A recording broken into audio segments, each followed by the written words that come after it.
السلام علیکم ورحمۃ اللہ وبرکاتہ۔ جی دوستو، میں ہوں آپ کا بھائی حسن، اور آج میں آپ کو بتاؤں گا کہ کیسے آپ ارطغرل کی طرح ذہین بن سکتے ہیں۔ آپ بھی لوگوں کی چالوں کو سمجھ سکتے ہیں۔ جس طرح ارطغرل کافروں کے خلاف جال بچھاتا تھا، آپ بھی اپنے دشمنوں کے خلاف کیسے جال بچھا سکتے ہیں۔ آپ کیسے پتہ کر سکتے ہیں کہ یہ آدمی آپ کے پاس بیٹھا شخص جو ہے یہ جھوٹ بول رہا ہے یا سچ کہہ رہا ہے۔ یہ سب کچھ آپ کیسے کر سکتے ہیں، آپ اپنے دماغ کو اس قابل کیسے بنا سکتے ہیں، یہ میں آج آپ کو اس ویڈیو میں بتاؤں گا۔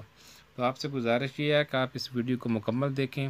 میری ویڈیو اتنی بڑی نہیں ہوتی، لیکن جامع بات جو ہوتی ہے میں اس کو مختصر کر کے بیان کرتا ہوں تاکہ آپ کو بھی سمجھ آ جائے اور آپ کا زیادہ ٹائم بھی ضائع نہ ہو۔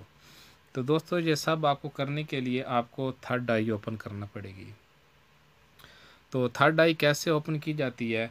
تو اس کے لیے آپ کو میڈیٹیشن کی ضرورت ہے، جس کو مراقبہ کہتے ہیں۔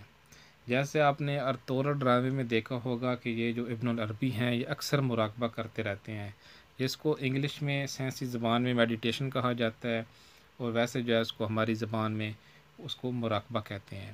تو اس مراقبے میں بہت زیادہ فائدے ہیں۔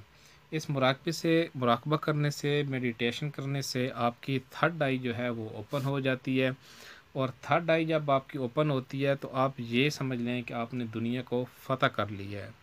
اس تھرڈ آئی جب آپ کی اوپن ہوگی تو پھر آپ کوئی بھی جو شخص ہے آپ کے پاس بیٹھا، آپ کو پتہ چل جائے گا کہ یہ شخص جو ہے آپ کے ساتھ کیا چال چلنے والا ہے، یہ آپ کے ساتھ جھوٹ بول رہا ہے یا سچ کہہ رہا ہے۔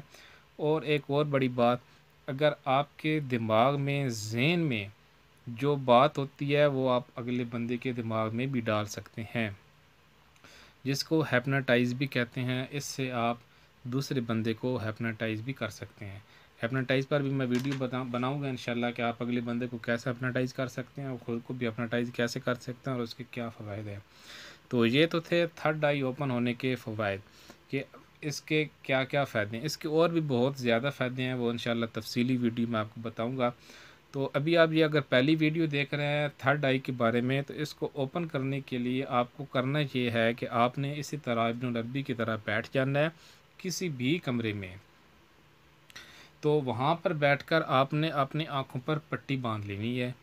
پٹی باندھنے کے بعد جو ہے آپ نے اپنا دماغ، اپنا ذہن، خیالات، سب کچھ جو ہے وہ بالکل سانسوں کی طرف لگا دینا ہے کہ سانس آپ کی کیسے اندر بہر جا رہی ہے۔ اپنے خیالات کو آپ نے کنٹرول کرنا ہے۔ جتنا آپ اپنے خیالات کو کنٹرول کریں گے اتنا جلدی آپ کی تھرڈ آئی اوپن ہوگی۔ لیکن اس طرح نہیں ہے نا کہ آپ 1 منٹ کریں اور پھر جو ہے وہ آپ کا دماغ جو ہے ادھر ادھر گھومتا رہے کہ فلاں جگہ کیا ہو رہا تھا، فلاں جی نہیں۔ آپ کا اگر دھیان کسی اور طرف چلا بھی جاتا ہے تو پھر جو ہے آپ اپنے خیالات کو کنٹرول کر کے اپنے دھیان کو سانسوں کی طرف لے آئیں کہ آپ کی سانسیں کیسے اندر بہر جا رہی ہیں۔ یہ روزانہ آپ کو شروع میں 10-12 منٹ کرنے میں بھی بڑی تکلیف ہوگی، ٹھیک ہے، لیکن آپ نے کرنا ضروری ہے۔ آپ ایک ٹارگٹ رکھ لیں، پہلے 5 منٹ کرنا ہے پہلے دن، دوسرے دن 6 منٹ، 7 منٹ، 10 منٹ، اس طرح 1-1 منٹ بڑھاتے جائیں۔ یہ آپ کو میں گارنٹی کے ساتھ کہتا ہوں کہ اگر آپ 5-6 دن بھی یہ کام کریں گے، آنکھوں پر پٹی باندھ کر اور اپنے خیالات پر کنٹرول کر کے اور اپنے دھیان کو سانسوں کی طرف لگائیں گے، تو میں آپ کو گارنٹی کے ساتھ کہتا ہوں کہ آپ اپنی زندگی میں بڑی ایک جو ہے نا وہ چینجنگ دیکھیں گے، وہ خود بھی آپ کو محسوس ہوگا۔ تو اس میڈیٹیشن کے ذریعے، مراقبے کے ذریعے آپ جو ہے نا ایک بندے کا دماغ، اپنے دماغ کی بات کوئی بھی دوسرے بندے کے دماغ میں بھی ڈال سکتے ہیں، جس کو ٹیلی پیتھی کہتے ہیں۔ جس طرح آپ نے ارطغرل ڈرامے کے پہلے سیزن میں یہ والا سین دیکھا ہوگا کہ ابن العربی جو ہیں وہ ادھر مراقبہ کرتے ہیں، میڈیٹیشن کر رہے ہوتے ہیں، لیکن وہ اپنی بات جو ہے ادھر ارطغرل کی جان کو خطرہ ہوتا ہے تو اپنی بات جو ہے وہ اس کے دماغ تک پہنچا دیتے ہیں اور وہ اٹھ جاتا ہے۔ تو یہ سب کچھ اگر آپ بھی کرنا چاہتے ہیں تو آپ ہمارے اس چینل کو ضرور سبسکرائب کریں۔ اس بارے میں مزید ویڈیو میں بناؤں گا، آپ دیکھتے رہیں، انشاءاللہ آپ کو بہت زیادہ فائدہ ہونے والا ہے۔